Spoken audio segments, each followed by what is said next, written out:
Hey everybody, I just wanted to take this moment to give you a tip when you're setting up your playlist. One of the things that I wanted to make sure that I did when I went through was to make sure that all of the video links that I may have posted in here, say that I don't have stuff housed in Canvas and I wanted them to go directly to YouTube and watch.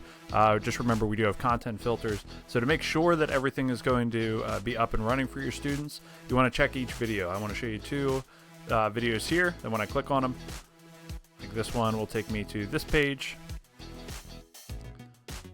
Okay, and it automatically starts playing, and as long as you are signed in, let me pause it. As long as you are signed in with your Eastern York account, so up in the top corner, as long as you're signed in with your @easternyork.net account, it'll show you if the video was approved or not. So if this one says video approved for easternyork.net, that means it's good.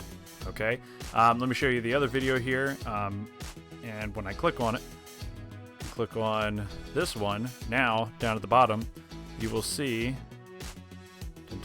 video not approved for easternyork.net. So this means your students will not be able to see that video. So to ensure that they can see it, okay, even if you have it embedded into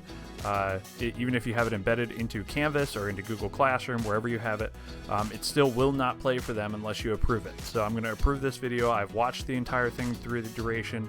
Now it's approved for my students to watch. The last thing is some channels are pre-approved as well. So let me show you how that works. So this is my introduction video, and my channel, it says in a channel approved for easternyork.net. Again, if I would remove that, it would not allow any videos from this channel to show up for students. However, this one is approved, so it's good to go.